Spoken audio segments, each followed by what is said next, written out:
All right, this is Johnny. Somewhat of a narrator and interviewer slash whatever you want to call it. This is take two at Johnny's house. Introduction to our main, our lead um, person in this documentary is a person that I've always seen around the shadows and different places in Lancaster, but uh, always been very cool with him. And recently we got together and come to find out we got along really good. This guy's got a really good mentality. He's smart.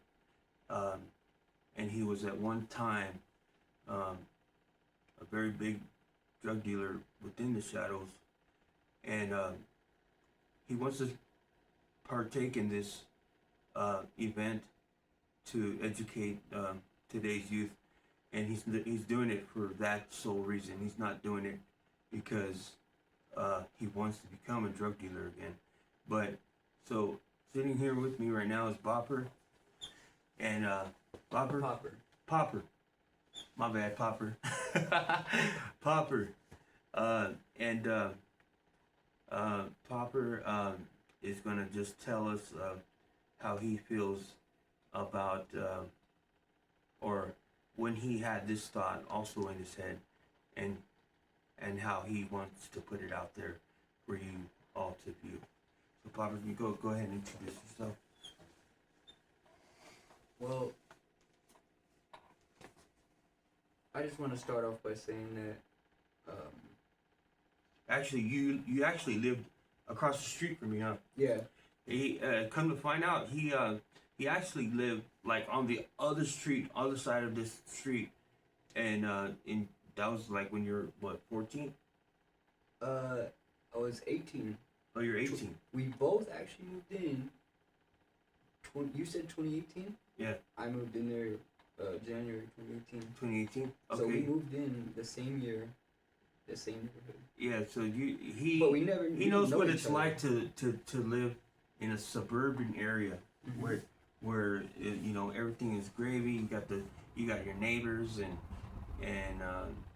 it's just a beautiful place to live. And then he also knows what it's like to live in the ruts and just be in a situation where you gotta watch over your belongings and you gotta be careful about how you speak to people, because you got some people over there that are not mentally all there. Their mental health is just very bad. Yeah. But so you grew up in Lancaster? It was actually kind of bumpy. Growing up, I was in foster care. I was in the system, so. Oh, okay. So I actually kind of was bounced around. Is that kind of why, like, that your youth kind of and the hardness of being a foster kid kind of pushed you into doing drugs? It did. Yeah. It did. It had a major involvement. Almost like an underlying, like an underlying disease. Right. Yeah. Just something that was bound to happen. In other words. Exactly. And when was that breaking point where you just said, you know what, fuck it? I think. Another thing I didn't too. necessarily say fuck Did it, you ever but- have any kind of role models that you looked up to that maybe sold drugs, or maybe that was in a gang or something? Somebody that showed you a little bit of structure on how to handle yourself, or No, no? not really. I just, I did have a couple of people that I can say I took as mentors, but they weren't your neighborhood dealer typically, you know. But there was also a lot of people that I learned from there was people that I just paid attention to,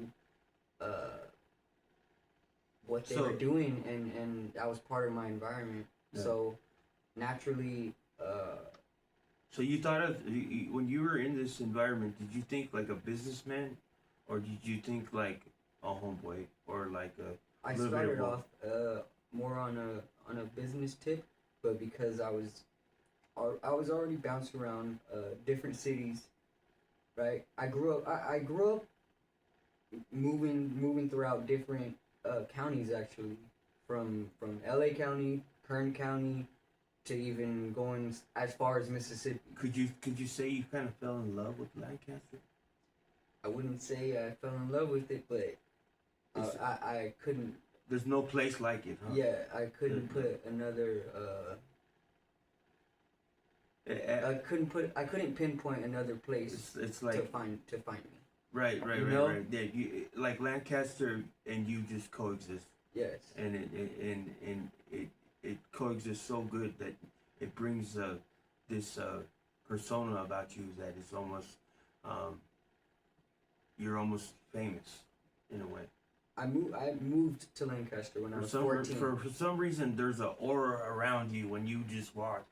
That because the thing is that to carry yourself amongst a wide range of people, you gotta you gotta flow a certain way, you gotta talk a certain way, Divergent. and when you're able to coexist amongst anybody, it makes you very uh, it makes you uh, uh, very applicable to make money.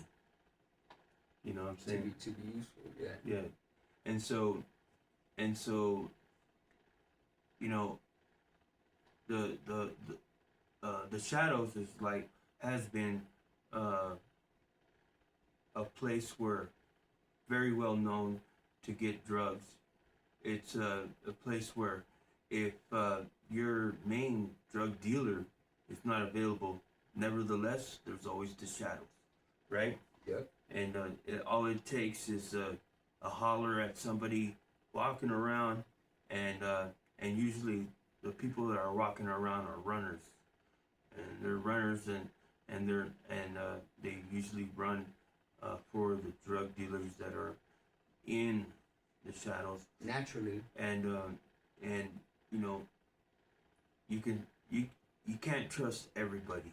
Also, sometimes you got people that are false representing the drug dealers, and we'll talk about that later. But Yeah. but I just There's a wanted lot to of that. introduce our main Short characters, stoppers. Mr. Popper Norman, also known as Norman. He's a good guy, and it was a pleasure meeting you, bro. And we have this dream of making this documentary, and I'm gonna be the one producing or trying to invest in my main guy right here. I believe that he can do it, and I'm gonna make him a superstar. So, with that being said, we're gonna research and only pick the right people to be uh, a way of translating how things go down over here, and we're gonna make sure that we're righteously represented. So, That part. you know what I'm saying? So, hey, it's a fun thing. It's fun, but like I said, it could have its downfalls too, because it's a rough life. To You don't get a bed you can sleep on every day. Sometimes you got to be able to just knock out on a chair, or just wherever. Sometimes, I mean, I'm talking like they shut down a good. They had the Regal got shut down. Uh, T-Bird got shut down. Um, I don't know what the other one is after that. Oh, the Bonaire got shut down. This the one after that they converted into a homeless shelter. Then they got the Palms, they converted that to a homeless shelter, and then you got America's Best, which is they've been that one's shut down. Yep. They're not doing homeless shelter there. It's just been shut down, and the one that I first encountered was Lancaster Inn. That's where it all started for me. Um, um, they all got shut down, and now we got this one, this the last hotel standing. And before it goes, and I'm not saying I hope it doesn't go. Actually, I mean, I hope it stays there forever. But if it doesn't, we want to be able to say that we got the footage, man. You guys got the most out of it. We got to get an example of what it was like to be there, and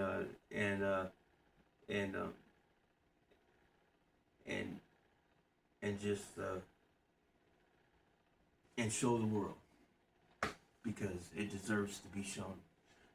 Okay.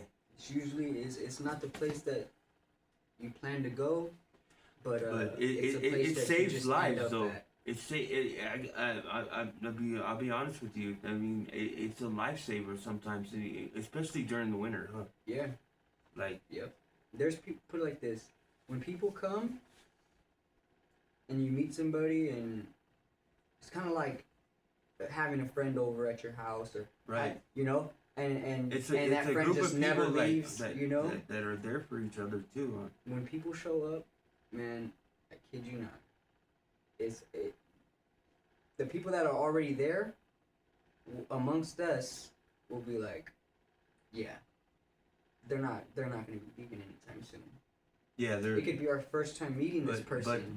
But everybody's got a role to play. Everybody, if they're staying, they best believe they're gonna need to be either contributing. come back, or they're gonna be there. Yeah. For a minute, because. But do you make them contribute in some kind of way? Yes. Yeah. You have to carry your weight, and you have to get with someone's program, or you gotta have your own program. Right. And so sometimes there's not always a spot for like hopefully I'm pretty sure we'll be able to show you what it's like firsthand. But because within the shadows itself, it has its own program as well. Yeah. It's like a unwritten rules, or you just respect each other's territories, or yes, or domain, or whatever you might call it. And most people.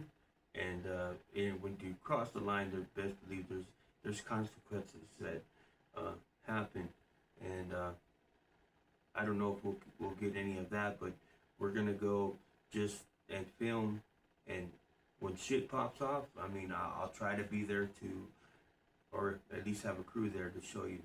It's impossible not to see, the lifestyle that people indulge in when you're there. How are the members of like the employees there that work there? Are they cool, or?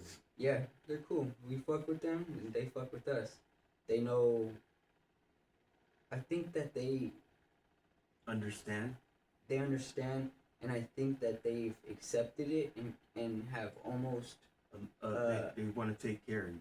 Taken an enlightenment in it, yes. Yeah. Because there's employees that were supposed to change locations, and they're still there.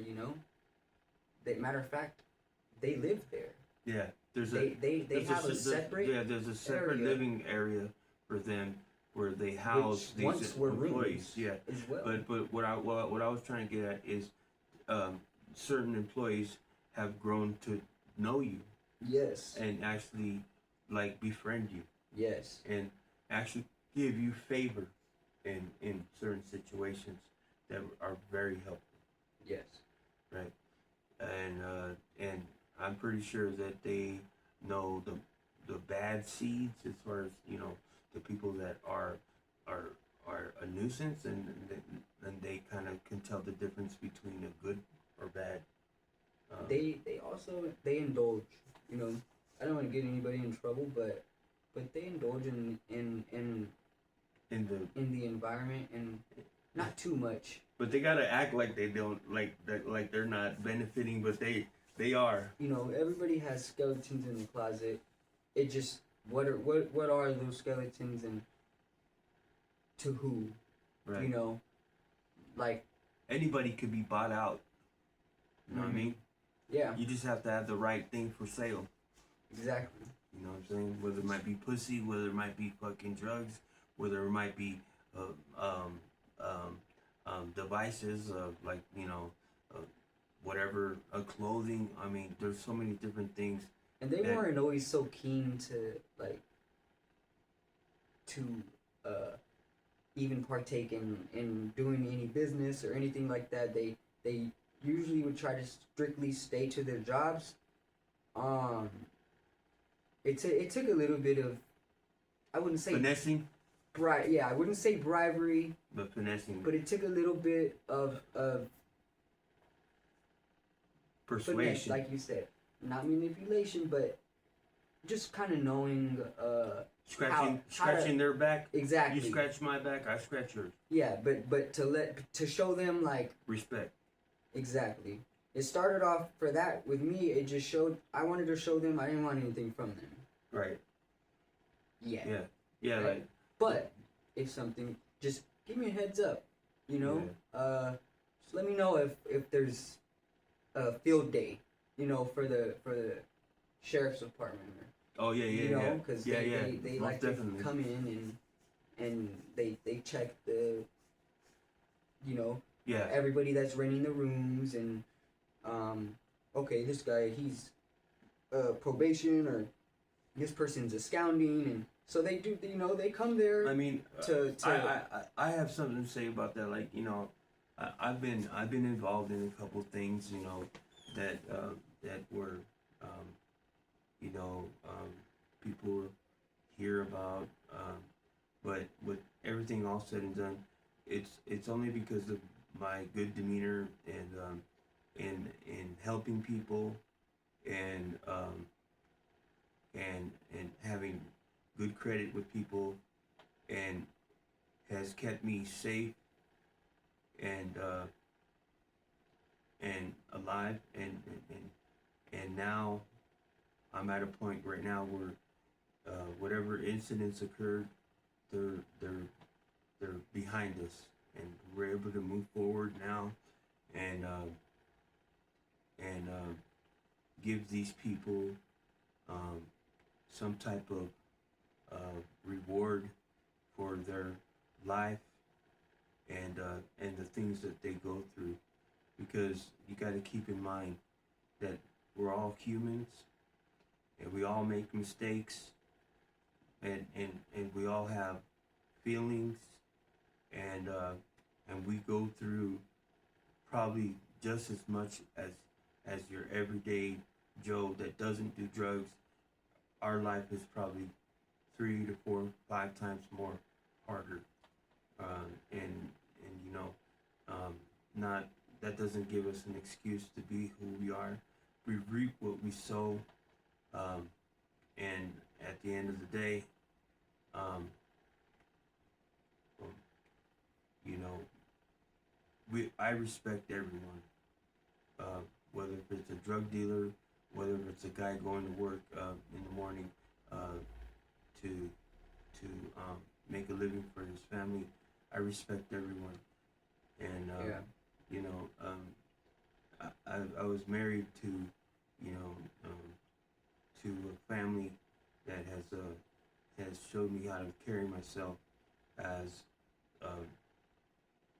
not as a South Sider, because I'm not from nowhere, but they gave me structure, they gave me morals, they taught me how to coexist with these gang members, and I understand the way that they think.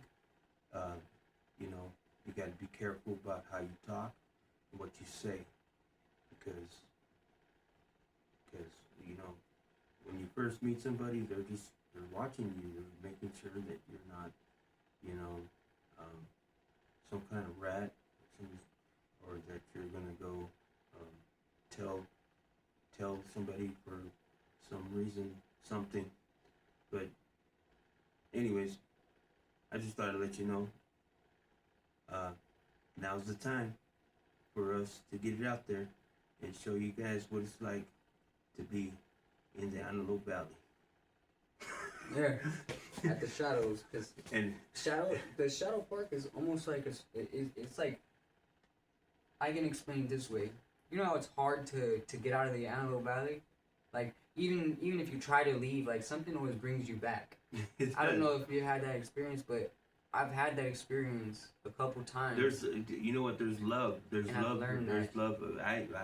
Other people have I as met well. I met him the other day, you know, and for the first time we actually had a chance to kick it, but and for that, like I got a new homie right here, and I haven't had a righteous homie in a while, bro, because I haven't been around, you know, like I said, things happen, and I'm back, and I